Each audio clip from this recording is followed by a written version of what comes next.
Assalamualaikum warahmatullahi wabarakatuh. Cerita ini bermula pada saat saya sepulang bekerja kira-kira pukul 22.36 waktu Indonesia Barat. Saya ditelepon teman saya, sebut saja namanya Ali. Dia menceritakan perihal telah melakukan perjalanannya di alam gaib, dan menggambarkan suasananya di alam tersebut yang dia sebut alam kajiman. Kejadian tersebut bermula dikala teman saya Ali mengalami koma hingga 2 hari di rumah sakit, lantaran beberapa hari yang lalu dia mendapat musibah kecelakaan lalu lintas, karena sepeda motor yang ia naiki menabrak portal jalan. Tanggal 18 Februari tahun 2018 pukul 20 waktu Indonesia Barat. Di sambungan telepon itu Ali menceritakan hal yang ia alami pada saat ia koma. Yang dia ingat waktu itu ia berkendara pada kecepatan 60 km per jam, karena kondisi cuaca sedang hujan, motor yang ia naiki hilang stabil dan membuat ia terpelanting menabrak pembatas jalan. Saat Ali hilang kesadaran tiba-tiba ia merasa tercengang, bagaimana tidak? Ia merasa berada di suatu tempat bahkan belum pernah ia lihat sebelumnya. Di tempat itu ia melihat rumah-rumah terbuat dari kayu dan warga-warga yang memakai baju adat Jawa khas seperti masa kerajaan zaman dahulu. Ali merasa heran perihal kejadian tersebut, tak selang berapa lama ia disapa oleh seorang kakek-kakek, beliau menyebut namanya Mbah Parjo. Ali diajak keliling oleh beliau ke kampung-kampung tersebut. Di sepanjang perjalanannya ia melihat anak-anak bermain kelereng dan orang-orang melakukan aktivitas sama seperti yang kita lakukan di dunia nyata. Tapi yang membedakan adalah, jam di sana tidaklah berlaku dan matahari seolah berjalan dengan sangat cepat. Karena hari sudah mulai larut, Ali diajak ke rumah Mbah Parjo, untuk bermalam sembari melepas penatnya dan mengobati lukanya. Yang membuat Ali heran adalah, selama di tempat itu, sedikitpun ia tak merasakan lapar walau seharian dia tidak makan. Istri Mbah Parjo juga menyajikan makanan seperti pisang goreng dan secangkir kopi.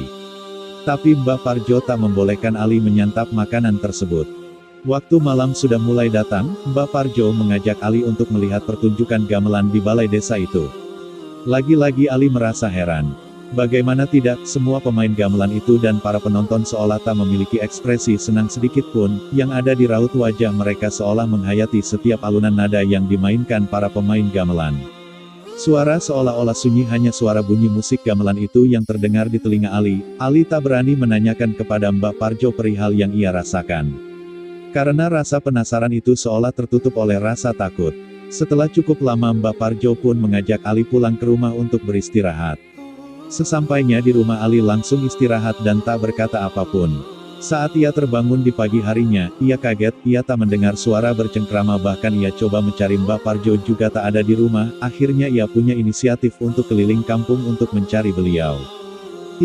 Anehnya di sepanjang ia berjalan Ali tak melihat penduduk kampung satupun. Rumah-rumah seolah kosong, ternak-ternak dibiarkan begitu saja, masakan juga ada di atas meja seperti baru disiapkan. Ali bingung apa yang harus ia perbuat. Tanda tanya. Dia hanya bisa berdoa dan membaca lafaz Allah sebisa dia. Tak selang lama setelah itu hari sudah mulai senja dan tiba-tiba para penduduk kampung mulai ada di rumah mereka masing-masing. Ali pun bergegas kembali ke rumah Mbah Parjo. Sesampainya di sana Mbah Parjo duduk di ruang tamu sembari minum secangkir kopi. Ali pun menanyakan perihal beliau tak ada seharian. Tapi beliau hanya tersenyum dan tak berbicara apa-apa. Ali pun semakin heran. Di manakah sebenarnya ia berada saat ini? Ia rindu keluarganya, ayah ibu dan adik-adiknya di rumah. Tak terasa kira-kira sudah 1 minggu Ali di tempat asing tersebut, ia hanya bisa pasrah dengan keadaan misterius yang ia alami. Lalu pada suatu malam Ali memberanikan diri untuk menanyakan perihal tempat yang ia singgahi sekarang kepada Mbah Parjo. Beliau menceritakan semua bahwa saat ini Ali berada di alam yang disebut alam kajiman. Ali tak mengerti apa maksud beliau hingga akhirnya beliau berkata esok Mbah Parjo akan mengantarkan Ali pulang ke rumah. Ali pun sangat senang mendengar kabar tersebut, ia lalu pamit untuk istirahat karena sudah tak sabar untuk menunggu hari esok tiba. Keesokan harinya Ali diajak Mbah Parjo ke suatu jalan. Di tengah jalan itu Mbah Parjo berpesan kepada Ali, jika ingin pulang dengan selamat jangan sesekali menoleh ke belakang, apapun yang terjadi. Dan sepanjang perjalanan, Ali harus membaca syahadat. Jika sudah sampai di rumah Mbah Parjo berpesan kepada Ali untuk disampaikan kepada ayah ibu dan semua keluarga Ali, untuk sesekali datang ke rumah beliau. Ali pun mengiyakan amanah beliau dan berpamitan. Sepanjang perjalanan Ali mendengar suara tangisan minta tolong dan suara anak kecil seolah tersiksa. Sesekali menyebut nama Ali juga. Tapi Ali ingat pesan Mbak Parjo, apapun yang terjadi jangan menoleh ke belakang. Dengan rasa cemas dan takut Ali pun tetap melanjutkan perjalanannya. Di tengah jalan Ali mendengar sayu-sayu orang membaca Al-Quran. Hati Ali seolah menjadi tenang karena mendengar lantunan bacaan Al-Quran tersebut. Dan tak mendengar lagi suara aneh yang membuat hatinya ketakutan. Di ujung jalan ia melihat ada seberkas cahaya, lama-kelamaan cahaya itu mulai mendekat dan Ali pun terbangun dari komanya.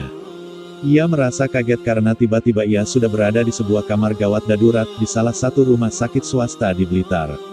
Ia melihat di sekeliling, ibunya menangis sembari memeluknya. Ibu Ali mengenakan mukena seperti selepas sholat dan ada Al-Quran di dekat beliau. Ali pun menanyakan kepada ibunya, kenapa dia bisa di rumah sakit.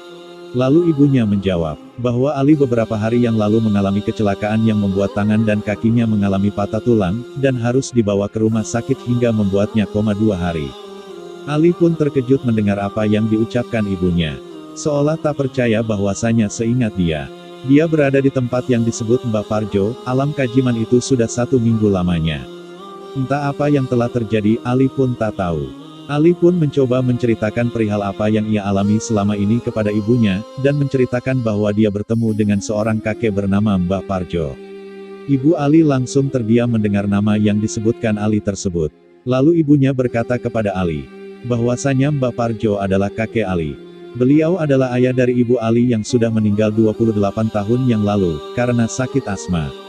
Ali pun semakin bingung. Memang setelah keluar Ali, pindah rumah ke Blitar, ibu dan ayahnya tak pernah ke makam Mbak Parjo. Terakhir sebelum mereka pindah itulah mereka datang ke makam beliau kira-kira 10 tahun yang lalu. Setelah mendengar cerita dari Ali, selepas Ali sembuh dari sakitnya keluarga mereka pergi untuk ziarah ke makam Mbak Parjo di Situbondo. Banyak hikmah yang dapat saya ambil dari pengalaman teman saya bernama Ali ini. Bahwasanya kita tak boleh lupa dengan keluarga kita walau mungkin mereka sudah berbeda alam sekalipun dengan kita. Yang mereka harapkan hanyalah doa dari kita yang masih ada di dunia ini. Jika bukan kita yang mendoakan mereka siapa lagi? Tak terhitung seberapa besar usaha mereka mendidik dan membesarkan kita. Dan setelah kita dewasa, kita seolah lupa jati diri kita. Bukankah itu keterlaluan? Semoga cerita ini dapat menjadikan kita menjadi manusia yang berakhlak baik.